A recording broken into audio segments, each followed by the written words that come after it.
पूरा वीडियो देखने पर मिलेंगे फ्री कॉइन्स, जिससे आप सुन सकते हैं पॉकेट एफएम के फुल एपिसोड्स बिल्कुल फ्री में।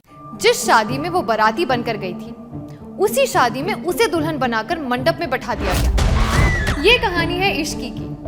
19 साल की वो लड़की जिसकी दुनिया एक पल में ही बदल गई। कितनी खुश थी वो जब अपनी बेस्ट फ्रेंड मीशा के भाई की शादी अटेंड करने गई थी। और वैसे तो संजना उसे बिल्कुल पसंद नहीं थी, लेकिन उस दिन वो बहुत खूबसूरत लग रही थी।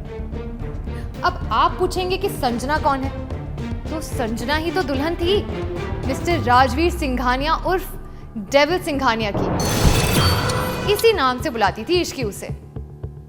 राजवीर सिंघानिया का खौफ ऐसा था कि उसकी आंख दिखाने भर से घर में सब लोग चुप हो जाते थे। सिर्फ एक संजना ही थी जिसे राजवीर ने कभी नहीं डांटा। उसके बचपन का प्यार जो थी संजना, उस दिन सब कुछ अच्छा चल रहा था। पंडित जी फेरों की तैयारी कर रहे थे, संजना और राजवीर मंडप में बैठे थे। पर अचानक सब कुछ बदल गया और इश्की राजवीर सिंघानिया की बीवी बन गई। जिस आदमी से वो दुनिया में सबसे ज्यादा डरती थी, वो उसका पति बन चुका था।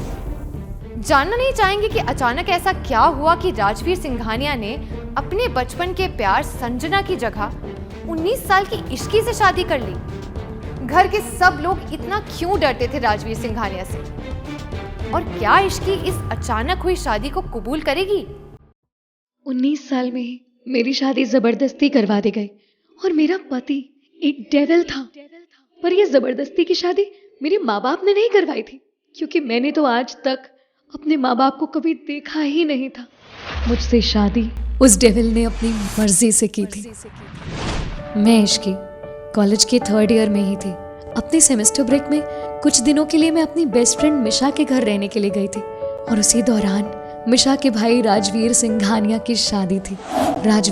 राजवीर देश के सबसे बड़े बिजनेसमैन थे। मिशा के पूरे घर में, यहाँ तक कि पूरे शहर में भी हर कोई राजवीर से डर के ही रहता था। मुझे तो उनसे इतना डर लगता था कि जब भी मिशा के घर में मुझे उनकी आवाज भी सुनाई देती थी तो मैं अपने रूम से बाहर तक नहीं जाती थी। मैंने उन्हें बस एक बार छुप के देखा था। हालांकि दिखने में वो बहुत हैंडसम थे, पर उनकी गहरी काली आंखें देख के ही मेरे पसीने छूट गए थे। राजवीर की शादी शहर के सबसे बड़े बिजनेसमैन की बेटी संजना से होने वाली थी। शादी घर में ही थी और सब तैयारियों में लगे हुए थे। शादी के दिन जब राजवीर और संजना मंडप में बैठे थे तो अचानक पूरे हॉल की लाइट्स चली गई और वहाँ कुछ ऐसा हुआ जिससे सभी के होश उड़ गए। और राजवीर ने संजना को मंडप से उठाया और उसे और उसके पिता को घर से बाहर फेंक दिया और जबरदस्ती मेरा हाथ पकड़ के मुझे मंडप में बैठाया और मुझसे शादी कर ली। इस शादी को रोकने की हिम्मत ना मुझ में ना राजवीर के घर वालों में थी। कुछ ही पलों में मेरी पूरी जिंदगी बदल चुकी थी। जिस इंसान की मैं सिर्फ आवाज से डर जाती थी, वही इंसान, वो डेविल आज मेरा पति था। जब शादी के बाद मुझे राजवीर के कमरे में भेजा गया तो उन्होंने मुझसे कुछ ऐसा कहा जिसे सुन मेरे होश ही उड़ गए। और राजवीर ने मुझसे कहा कि वो तो 6 महीने से मुझसे ही शादी करना चाहते थे। शादी को अब 1 महीना हो गया था और तब से राजवीर हर रात हमारे बेडरूम से कनेक्टेड बस अपने स्टडी रूम में चले जाते थे और रात में कभी बेडरूम में नहीं आए। मैं इस बात से खुश भी थी, पर कहीं ना कहीं मुझे अजीब भी लग रहा था। एक रात जब हिम्मत करके मैं राजवीर को देखने उनके स्टडी रूम में गई तो राजवीर वहां भी नहीं थे।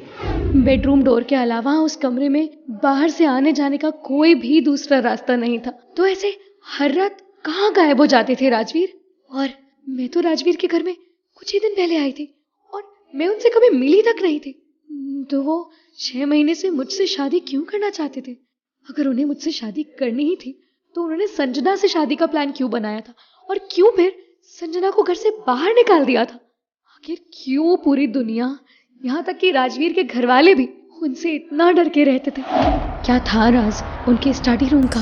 और क्या सच में मेरा पति एक मेरी कहानी सुनने के लिए डाउनलोड करें पॉकेट एफएम और सुनिए डेविल से शादी।